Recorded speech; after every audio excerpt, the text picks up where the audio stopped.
आज पूरा देश 75वां संविधान दिवस मना रहा है।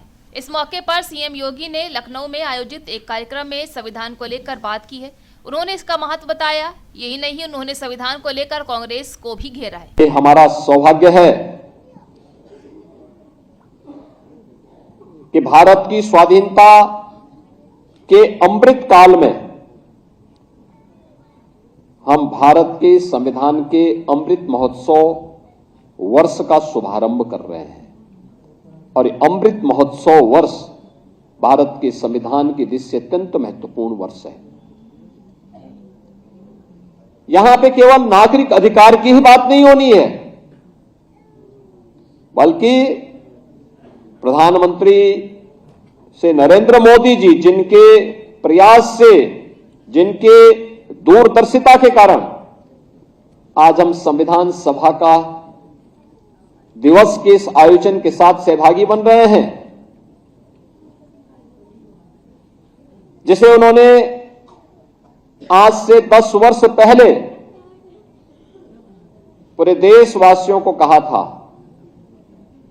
जब उन्होंने बाबा साहब भीमराव अंबेडकर के भव्य स्मारक के बनाने के कार्यक्रम का शुभारंभ किया था। तब उन्होंने कहा था कि समय आ गया है जब हम भारत के संविधान दिवस को भी एक सार्वजनिक महत्व का दिवस मान करके इस आयोजन को पूरी भव्यता के साथ आयोजित करना सीखें।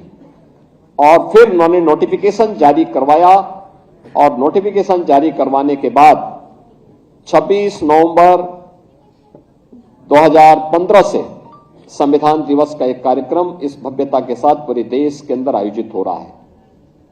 यह हमारा सौभाग्य है कि उत्तर प्रदेश में विधानसभा और विधान परिषद में हम लोगों ने नागरिक कर्तव्यों को लेकर के इस पे एक डिबेट भी करवाई थी। लगातार इन मुद्दों पर चर्चाएं हुई। 2019 में हम लोगों ने इस मुद्दे पर विशेष सत्र आयोजित करके इस पर एक दिन का पूरा सत्र ही नागरिक कर्तव्यों को लेकर के उत्तर प्रदेश विधानसभा ने आयोजित किया। महत्वपूर्ण यह है कि भारत का संविधान हमें अधिकार देता है और कितना बड़ी बात है कि भारत के हर जाति, मत, मजहब के लोगों को, जो भारत का नागरिक है, उस हर वयस्क मतदाता को भारत के संविधान ने समान मताधिकार की शक्ति दी है। याद करना, दुनिया के तमाम ऐसे देश हैं जो अपने आप को आधुनिक लोकतंत्र का जनक मानते हैं। उनके यहां जाति खेमे में बटे हुए लोग थे। वे उन्होंने अपने यहां भेदभाव किया था। उन्होंने अपने प्रत्येक नागरिक को वोटिंग का पावर नहीं दिया था।